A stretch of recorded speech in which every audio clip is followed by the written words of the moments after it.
So I'm about to send this guy back to SVBONY. I think they've got another person who wants to review it. And I must say that I'm pretty impressed with this little scope. It is certainly a solid performer. Everything on it feels quite premium. The only thing that I complain about is that there's no focal reducer available from SVBONY, and I think that is just simply a sourcing issue, because believe it or not, you can find this same scope rebranded by other companies and they have a focal reducer for it, and I'd be willing to bet that you could probably buy their focal reducer and stick it on here, and then you could shoot it at 4.8, which is what I would want to do. F6 is a little bit too slow for me. That's really my only complaint about this guy. Other than that, I mean, it's a solid performer and is really a great scope. This scope cloned in other variations, I haven't seen it for a price better than this. So SVBONY has managed to bring to market, in the US market at least, a product that they've been able to undercut everybody else on price. Of course, it's got the nice red highlights on it, which everybody's kind of switching to that now, I think just because of the popularity of ZWO products. Although I will warn you that red anodizing tends to fade over time and turn pink. And actually, my ASI Air Plus here is actually starting to get a little pink because, you know, I use my scopes a lot. This is a quick overview of kind of how I've used this scope, somewhat. I haven't been able to use it this way the entire duration that I've had the scope. I'm using an Ioptron IEQ 45. This has got a 45-pound capacity, which I'm right at the edge of. And as you can see on here, I'm of course running a dual scope setup.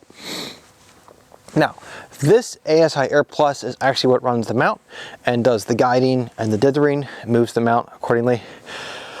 This guy over here, the way I've had to do it is basically I just ignore dithering, okay? I essentially shoot through the dither of the mount. And because it's a one-shot color camera, I'm working at a lower resolution, and also I am working at a much shorter focal length, so I'm using a bigger portion of the sky with this scope compared to this one. And that of course means that the dithering really hasn't like affected the image as much. I'm within the sampling space of this particular camera, and it's worked quite well for me. Now, some other things to note: I've been using Indigo Sky to basically run this camera and this scope. I'm focusing manually, of course, with a Bahtinov mask because I don't have another EIF mechanism. Otherwise, I would run it through that.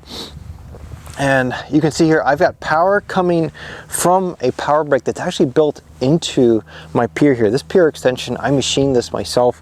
It took me about 40 hours to do it because it's a big hollow tube and you gotta go really slow when you're doing something like that. We've got two connector ports right here, which one runs the Plus and the other one runs the Pro over here. The Pro has an SD card in it, which allows me to run other pieces of software out there, and which is kind of neat about it. Now, the DO management is of course run by the Plus though, and also same thing with the DO management up here at these 2 points. Those are all run by the Plus.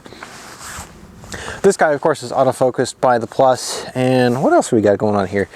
Let's kind of rotate it the other way. You can see this is a side-by-side rail that of course I made, and I actually sell them. And then other than that, yeah, I've got two ports down here. I used to run the mount off of and everything off of one single plug, but right now I am actually using the original mount power brick to run the mount, and that's because I'm using both of the ports that I put here to run my two ASI Airs.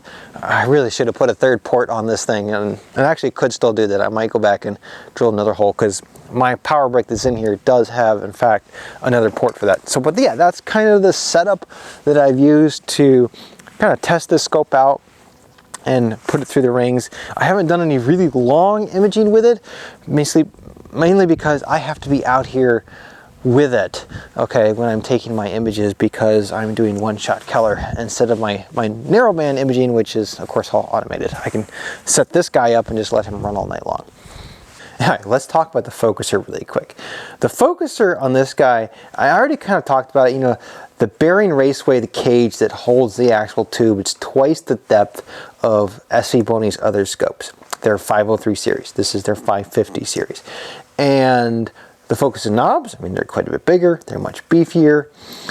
And this guy, it's not a based. It's actually got gears in it, and I tell you what, it really is virtually no backlash in this guy.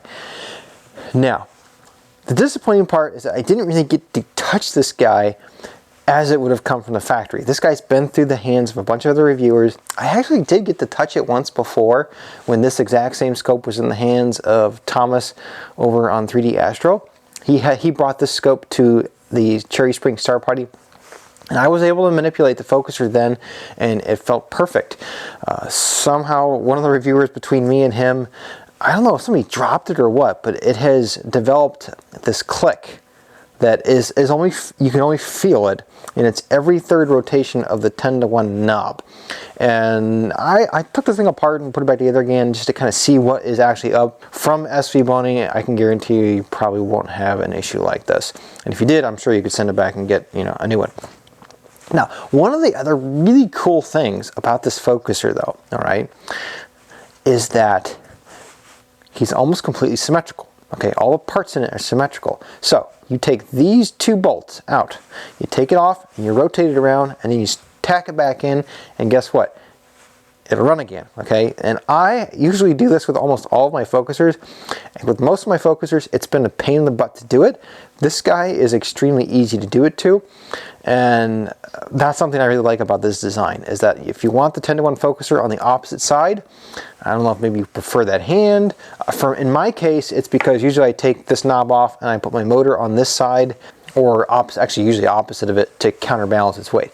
And that's kind of how I like having my setups. So yeah, this focuser gives you options to switch the knobs the other way around, which is actually something I don't see too often in too many focusers. And I've actually taken apart probably 5 or 6 focusers now at this point to flip them the other way, and this guy was very easy to do. So the SV550 is gone now. I am back to my 503, the 102mm over there. And I just kind of want to sum up the scope, you know, why I'm not buying it, but you know, who I think it's for. I think if you're a beginning astrophotographer and you have kind of deeper pockets, you want to buy a scope that's safe, that will be usable by you and with acceptable optical quality for a very long time, it's definitely a good buy because the optics in it really are superb. Chromatic aberrations are perfectly corrected, and of course the field is nice and flat. I think even an APS-C sensor, plenty easy, will correct it just fine. Be a tiny bit of vignetting in it with an APS-C sensor, but it will cover it just fine. 35mm sensor, a little bit of a stretch there. There's some vignetting going on, and of course 4/3 sensors like the ones I use will be, you know, completely fine. Now, why am I passing it by though? Well, it's this guy here that I'm holding. This is an achromat actually. He is f4.3, so very, very fast. And having a scope this fast has kind of spoiled me a little bit. And f6 is just a little too slow. And even this scope back here, which is an f5.6, and I use for color work, even that's kind of, you know, a bit too slow for me. So I'm probably going to sometime this year look for a scope that if it is an Apo, it's going to be something that's at least faster than f4. I know Sharpstar makes a couple of interesting f3.6 scopes, which are kind of expensive, but are definitely fast. And that's the only reason I'm letting the SV550 buy. If you are somebody who's more advanced into imaging and you're shooting with a one-shot color camera, I would say that the 550 is a great scope, especially for its very good optics.